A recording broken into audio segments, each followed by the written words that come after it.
You're listening to Seattle Real Estate Podcast. What's up, everybody? I'm Sean Reynolds. Actually, I'm not saying my name anymore. I'm me. I'm doing the Seattle Real Estate Podcast. We are talking today about maybe you're considering moving to Seattle, and I can already hear it. Hell no. With what's going on in Seattle, political climate here, our leadership here, why in the world would I move to Seattle? That is a hellhole, and it's a terrible city. It's got terrible leadership. Ixnay on the move to Seattle. But that's not the reality, is it? There's a ton of people moving here. Our real estate statistics say it consistently. Our employment figures say it consistently. Seattle's just a top destination because it's a pretty cool city in spite of all the nonsense that I ramble on about on a daily basis. It's a pretty cool city. And I had an example of an email from somebody who is a fan of the podcast. And they reached out to me, and they asked me a pretty legit question, and I'm going to read through that, and I got their permission to read this. I'm keeping their name and their identity and their situation anonymous, but I kind of went through, and I've had conversation with this person via email, and I have no reason to believe that they're not legit. Everything kind of made sense to me, and including their law bar numbers. So this person they have passed law school, got their 4-year degree, they got their law degree, and they've passed the bar, and they are looking to relocate to practice law. So let me read this email to you. It's Mr. Reynolds. I'm a fan of your Summit Properties Northwest podcast, and I watch it regularly on YouTube. Mr. Anonymous Attorney, thank you for watching. Thank you for being part of the YouTube thing.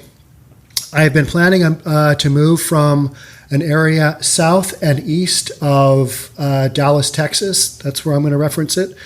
Been planning on moving from that area to the greater Seattle metropolitan area for over a year now. And I went as far as obtaining a license to practice law in Washington State in order to take that next serious step.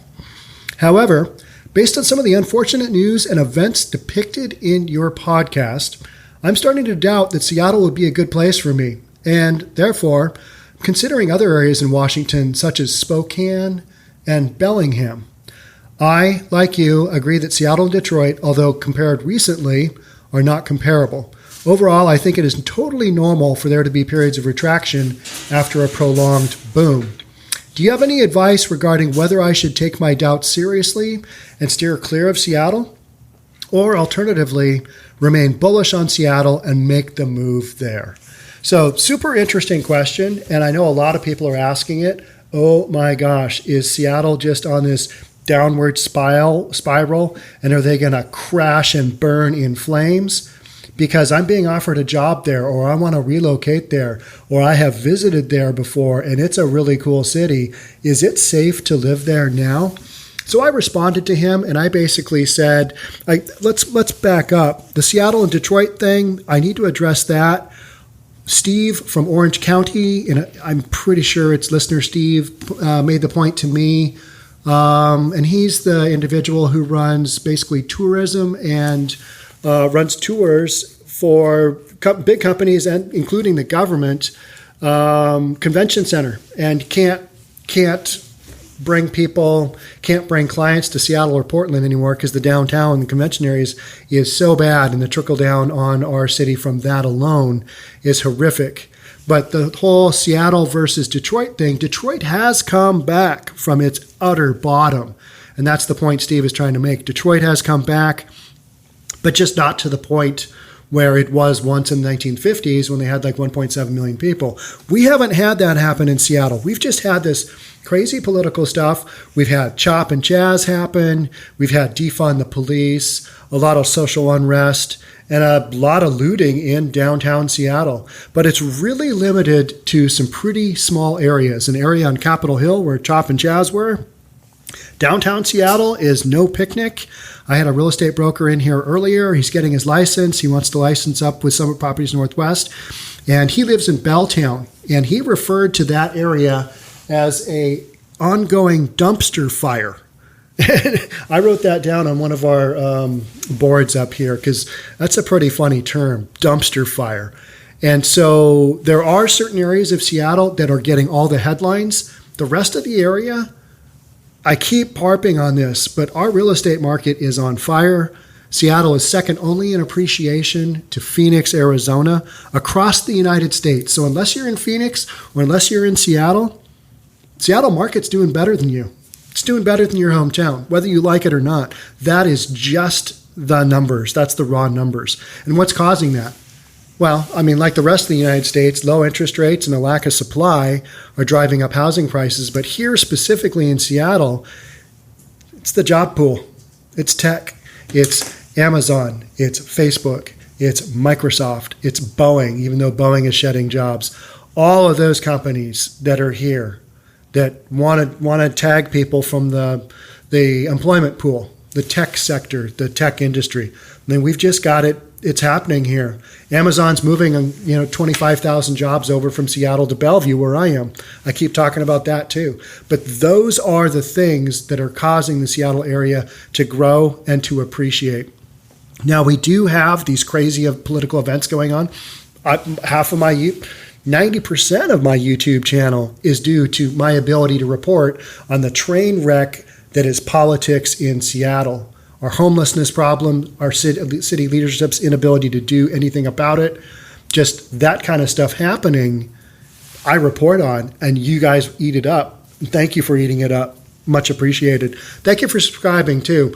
I'm getting censored on a regular basis, and so the only way for me to really get my content out is to have people share this podcast. So if you're doing that, great. Thank you so much. But getting back to, is Seattle safe? There are certain areas in Seattle, like any big city, that are not safe. I wouldn't go there. I wouldn't go there in broad daylight unless I had one or two other people with me. That's just the reality of it. And with defunding the Seattle police, it's a crapshoot whether they're going to get there within 9 minutes or less. You don't know. That's the average 911 call. So those are some tough questions. But those are also basically limited to downtown Seattle and a small area in Capitol Hill. That's where you've got all this lunacy going on. The rest of our city, which is Seattle, is alone 770,000 people. The rest of the suburbs go into a couple million, including all the way down to Tacoma. Those areas, we don't have this political unrest. So you're kind of hearing the if it bleeds, it leads stories, right, that I cover. And I explained that to this gentleman who's the attorney and basically told him I wouldn't question moving here. If you've got an economic reason, if you've got a job reason, if you're going to be an attorney, and I don't know what kind of attorney this guy's going to be. Maybe he already is practicing law. I'm not sure. But to make a move like that, usually make that at the beginning of your career. And he's just asking, hey, is this okay? Should I be considering that? And I know a lot of other people are probably considering that too, but they have probably friends or family or other coworkers here already that they're able to reach out and say, is it really as bad as the media makes it out to be? And certain little tiny areas of Seattle are, but if you look at the big statistics of what Seattle's doing, it's a city that is doing really well. It is growing. There is all kinds of development going on here. Yeah, we've got our ups and our downs, and a lot of people would say, geez, your downs are terrible. And that's what I cover, right? Seattle Real Estate Podcast. But I cover it from Bellevue, which is a suburb. So you might say, Sean, you're a poser. Yeah, maybe, but Seattle is kind of it's the big city here, right? I mean, it's kind of the catch-all. And when you live in a suburb, you don't really reference the suburb because nobody cares about Bellevue. Well, I mean, people do to a certain extent. People in business know what it is. And if you're like an international shopper, you go to Bellevue Square because it's got all the ridiculous high-end stores. I don't even know what most of them are because I don't shop there because I don't buy that kind of stuff. So, but if you do, Seattle's it's kind of like Honolulu. People come from all over the world to go shopping in Honolulu. And I've been there, not in recent years, but I took my kids there for vacation. I can't remember. They were still in school. And we went shopping, and they had like a 3-story Nike store. And it was one of those things where shopping was a sport. Same thing here in Bellevue. But I'm not really that kind of shopper, so I just don't really care. I've got a few stores that I go to, but that opportunity is here in Bellevue, those upper-end stores, that kind of thing going on. But in Seattle, we've just had this political climate and a lot of stuff going on where people are like, I don't know. And is it a legit question to be asking? Absolutely. I think so. Would I move here again? Yeah, I would do my research and make sure that I didn't end up in any of the neighborhoods that are pretty easy to pick out. Belltown, Capitol Hill. If you're afraid of what's going on, then those are areas I would stay away from. But even in those areas, real estate is selling. It's just in Belltown, that is kind of downtown Seattle, and that's kind of a residential area that a lot of people used to live there and work in the high-rises. Nobody's working the high-rises, so it's kind of this ghost town right now. And Seattle police, they're not covering that area very well because they are focused on a whole bunch of other stuff, and their numbers are down, and they've been defunded, and something's got to be done about that. And I don't think that's going to get better before it gets worse. So if you avoid a couple of areas in Seattle, like a lot of areas in big cities, all right, if you're afraid of that kind of factor, maybe you get some cheap rent there. But even in Belltown and Capitol Hill, things are still really expensive. Seattle is not a cheap city. It is not. When you look at the affordability indexes of Seattle and the outerlying areas, it's pretty bad. Your bang for your buck doesn't really go very far here in Seattle. People think of us as soy-eating, beanie-wearing, non-umbrella carrying people, which is all true to a certain extent. I do have an umbrella. I don't know where it is, but nobody uses it because if you're a Seattleite and you whip out an umbrella, people will mock you because it doesn't rain enough to really warrant an umbrella here, but you just wear a coat with a hoodie on it, which I think is a ridiculous look. But if you live in Seattle, you need to have one of those. Otherwise, you're just going to get drenched and you might melt. Nobody wants that. Nobody wants to see that. So I think I covered most of that there, but I wanted to kind of point out this guy went on to, I responded to him and he said, I really appreciate that you have taken the time to respond to me in such detail. Your message is very encouraging and it does make a lot of sense to me. I have, of course, visited Seattle and found it to be very safe, charming, and spectacularly beautiful. We have Puget Sound. We have some monster lakes that don't have poisonous snakes in them.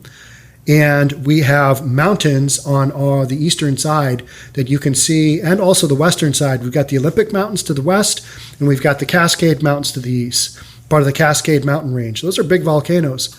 And they're beautiful to look at, especially in winter when you got some snow on them.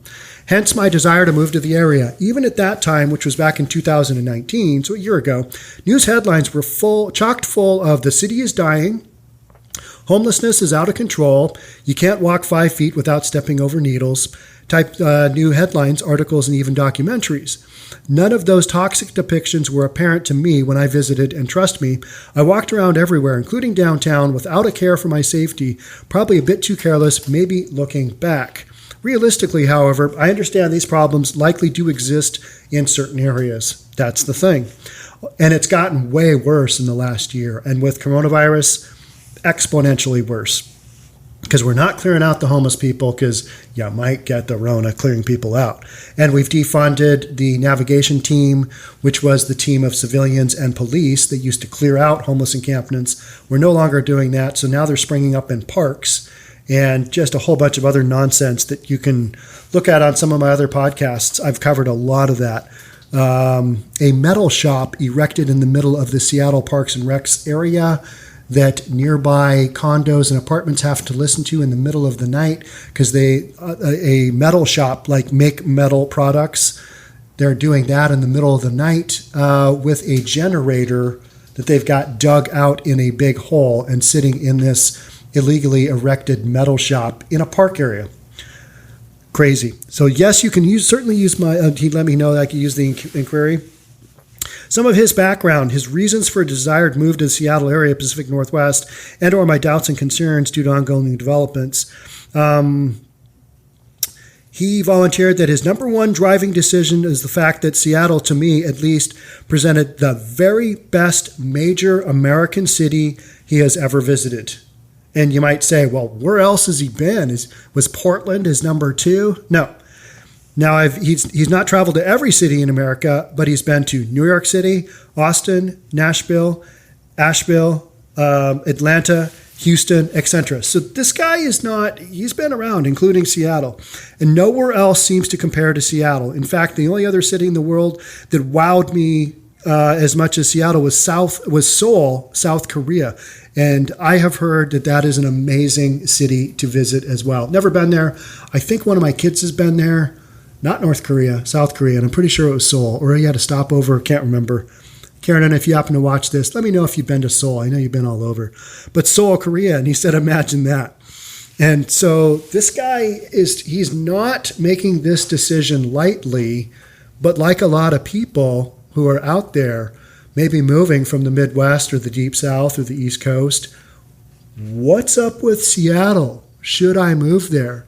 And the answer from me is, if you've got an economic opportunity, if you've got a job opportunity, and you've got a good paying job, because of our cost of living here, I'd say, yeah, come on down. If you can get through 9 months of the year that it's kind of mostly cloudy and it rains, if you can get through that, you'll be okay. Because our summers are epic here. They're like California, but better because it doesn't get that super hot. We get a couple of weeks a year where it might hit 90.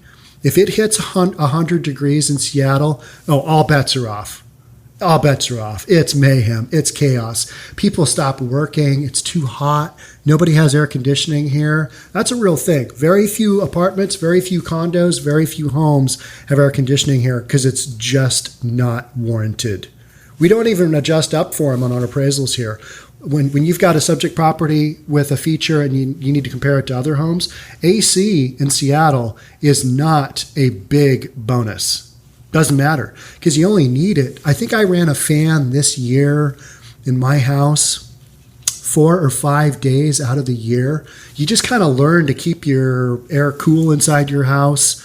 I mean, if you guys know anything about heat and windows and that kind of stuff, you just figure it out. You don't leave your windows open during the day and get the air all heated up. You keep the cool air in and the hot air out. And you don't necessarily have to have AC. So that's what we do in Seattle. So if you can get past a little bit of seasonal disorder, that's what you have in Seattle. You don't get enough sunlight. If you can figure out your way around that, maybe take a vacation or two, whatever it is, get one of those lights that gives you some vitamin D. If you can get through that, Seattle's a pretty cool place to live. Despite all this other stuff. And so that is my honest opinion. I wouldn't dissuade anybody from moving here because of the political climate or because of what they see on the media. That's only a small little area. And yeah, is that pretty major and has it hit the worldwide news? Absolutely. We've had some real chaos here. But a lot of the people that I know, they hit me up because I'm the only person in their life that has had any contact with the lunacy that's happening over in Seattle. And I chose to go do that. It's like the lunacy is like 10 miles away from where I'm sitting here right now recording this podcast for you, but it is worlds away from here.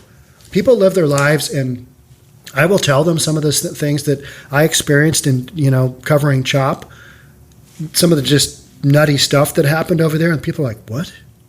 Really? You guys have probably watched more of that than most people here in Seattle. But people are like, hey, Sean, I notice your podcast is doing really well. What's going on? Well, I'm just covering what's going on in Seattle. What's happening in our town?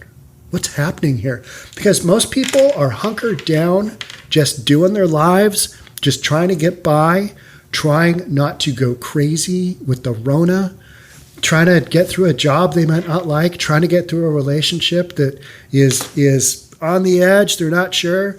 Oh, I don't really want to get a divorce, but man, I don't really like my spouse. Most people are hunkered down, doing their lives, not paying attention to this stuff.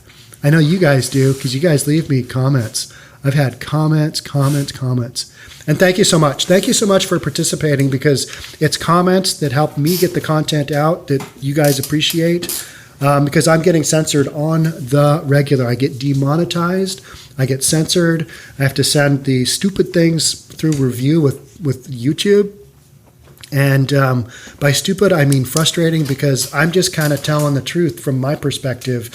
And I get, and I'm a middle-aged white guy. It's not like I am out on the streets, pounding some crazy political agenda. I'm just kind of telling things from major media sources. I don't even go crazy alt-left or crazy alt-right for the media sources. I just go to regular ABC, NBC, CBS, sometimes CNN if I really want to mix things up, sometimes Fox.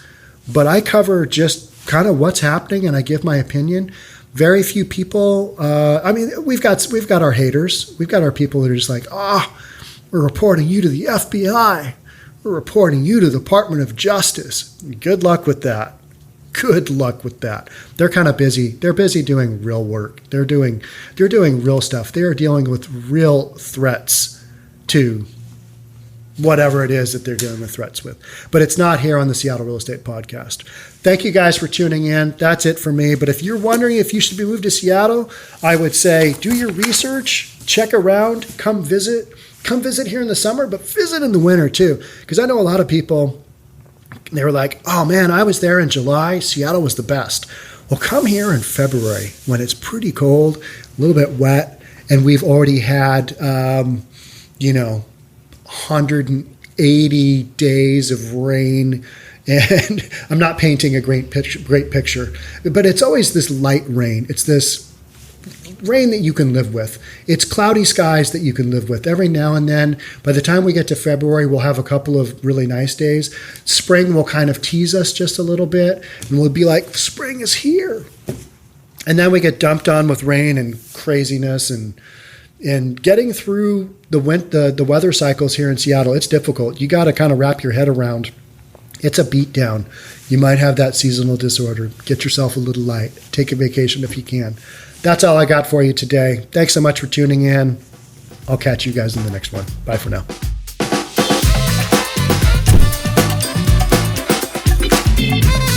Don't forget to subscribe to our channel and hit the notification bell so you'll know when our next video is out.